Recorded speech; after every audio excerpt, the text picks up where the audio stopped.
দেখো আমি তোমার সাথে কোনো কথা বলতে চাই না, তুমি ফোনটা রাখো। আচ্ছা ঠিক আছে। हैं ये क्या हो गया? কি হলো? ফোনটা তোমাকে রাখতে বললাম আর তুমি রেখে দিলে সঙ্গে সঙ্গে। আরে তুমি তো বললে ফোনটা রেখে দিতে, তাই জন্য তো রেখে দিলাম। আমি তোমাকে ফোনটা রাখতে বললাম আর তুমি সঙ্গে সঙ্গে রেখে দিলে। একবার আমাকে কনভিন্স করার চেষ্টা করলে না ফোনটা যাতে আমি না রাখি। তোমার কথা শুনলেও দোষ আর না শুনলেও দোষ।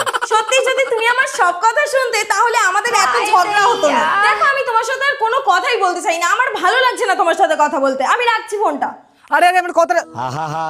যা রেখে দিলাম। 5 minutes later. আমি যে ফোনটা রেখে দিলাম তুমি একবারও আমাকে কল ব্যাক করলে না।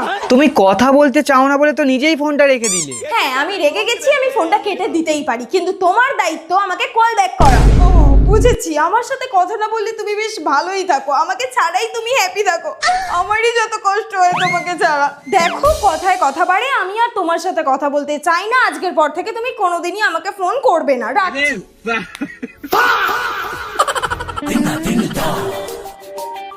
কি হলো? আমি তো কলটা কেটে দিলাম, তুমি কেন আমাকে আবার ঘুরিয়ে কল করছো? হ্যালো সোনা, প্লিজ আমার উপর রাগ করো না। তুমি বাংলা ভাষা বুঝতে পারো না? আমি তোমার সাথে কথা বলতে চাই না, কেন নির্লজ্জের মতো আমাকে কল করছো? উফ, তুমি কি চাইছো আমাকে একটু বলবে? যখন কল ব্যাক করছিলাম না তখন আমাকে কথা শোনালে, আর এখন যাতে না তুমি আমাকে কথা শোনাও কল ব্যাক করলাম তাও আমাকে কথা শোনাচ্ছ। ও বুঝেছি, আমি যাতে তোমাকে কথা না শোনাই সেই জন্য তুমি আমাকে ফোন করেছো, আমাকে ভালোবেসে আমাকে ফোন করোনি।